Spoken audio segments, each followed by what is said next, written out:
A day of my life as a content creator, age of 18. Good morning mga kamamshi ko. For today's video, ayan na nga buong kaganapan sa araw na mamshi nyo. Bumangon na nga rin din ako dyan mga kamamshi ko at parang ay magluto na din ng aming almusal.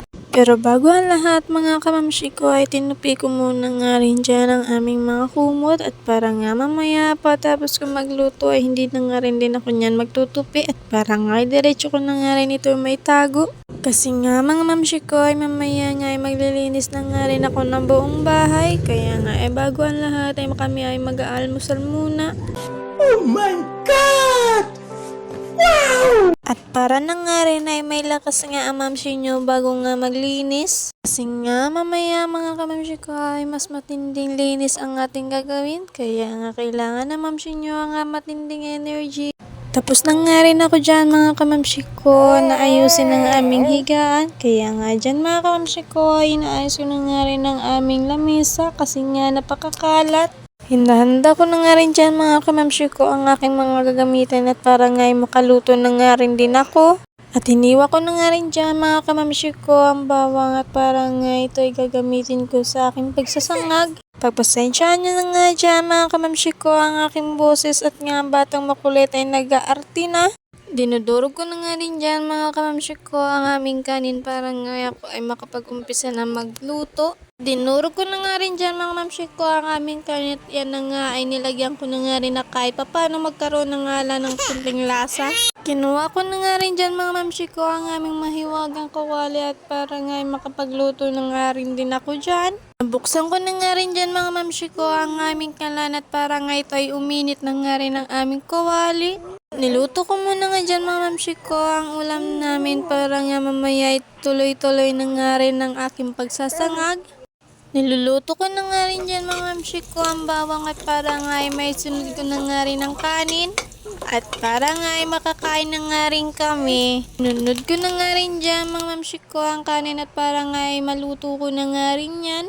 At gutom na nga rin kasi ako sa mga oras niya mga mamshi ko. Tapos na nga rin pala ako dyan mga mamshi ko magluto at ayan na nga naglagay na nga rin ako ng sinangag sa plato at nilagay ko na nga rin ito sa lamesa. Pagpasensyaan nyo na nga dyan mga mamshi ko kung masyadong maingay at ang batang makulit nga ninyo ay nag-aarti na nga. Naantok na nga rin kasi siya at kailangan ko na nga rin din siyang padidiin. Hinanda ko na nga rin dyan mga mamshi ko ang aming kakainin para nga pagbangon ng dalawang mag-ama ay nakahanda na nga rin. At hinandaan ko na nga rin dyan ang batang makulit ng kanyang makakain at yan nga ang kanyang vitamins. Binavitamins ko kasi siya mga mamsi ko kasi nga ang hina niya kumain. Hindi ko nga kasi alam kung bakit nga ang hina-hina kumain ng aking Jonakis. Pinakain ko na nga rin dyan mga mamsi ko ang batang makulit at para nga ay manahimik na nga rin siya. At sa oras niya niyan mga mamshi ko ay binigay ko na nga rin siya sa kanyang ama at para nga ako naman nga ay kumain. Gutom na nga rin kasi ang mamshi nyo at yan nga ay sabi ko sa inyo ay maglilinis nga ako ng buong bahay. At kailangan na nga rin ng energy ng inyong mamshi para nga sa paglilinis ng buong bahay. Inalis ko na nga rin dyan pa isa-isa mga mamshi ko ang mga gamit at para nga ay makapag-umpisa na nga rin ako maglinis. Sunod ko na nga rin dyan mga mamshi ko yung gamit sa ilalim ng lamesa at para nga makapag-umpisa na nga rin ako dyan. At inalis ko na nga rin dyan mga mamshi ko ang mahabang lamesa namin kasi nga napakadumi na nga nito. Inalis ko na nga rin dyan mga mamshi ko yung mga tain ng mga ipis. At nagbagunas na nga rin din ako dyan ng basang-basahan mga mamshi ko sa ibaba. Kumuha na nga rin din ako dyan ng brush para nga brushan ito at hindi nga kaya ng basahan. At yan nga mga mamshi ko ay nilinisan ko na nga rin yung aming lamesa. At yan nga mga mamshi ko ay pinunasan ko na nga rin dito sa aming gilid. At para nga din ay matapos ko na nga rin itong bagunasan.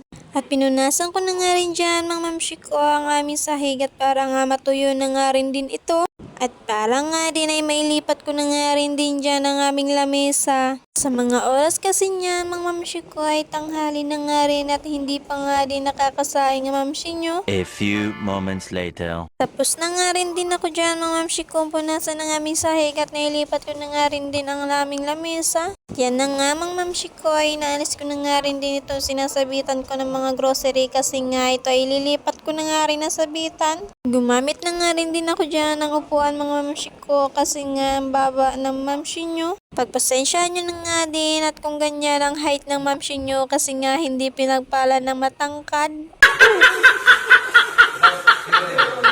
Sa mga oras niya ng mga mamshi ko, inalis ko na nga rin ng paisa-isa ang aming mga plato at para nga ay malinisan ko na nga rin din itong platuhan namin. Kasi nga mga mamshi ko ay napakadumi na nga rin ito at may mga tayo pa nga ito ng mga ipis. Ew! Hindi ko nga rin ito magawang linisan mga mamshi ko kasi nga busy na nga rin ako sa pag-aalaga ng batang makulit ninyo. Kaya nga ngayon ko lang ito malilinisan mga mamshi ko kasi nga bantay siya ng kanyang ama. At yan nga mga mamshi ko ay nilabas ko na nga rin yan ang aming platuhan na aking lilinisan at pati nga yung aming hugasan.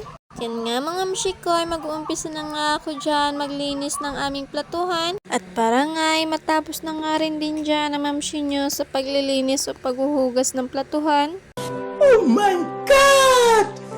Wow! At sa mga oras niya na mga mamshi ko ay tapos na nga rin din ako dyan maglinis. At sa paglilinis nga dyan ng mamshi nyo, ayan na nga ang kinalabasan. O diba? Ang laki ng pinagbago. At hanggang dito na nga lang mga mamshi ko. Thank you for watching!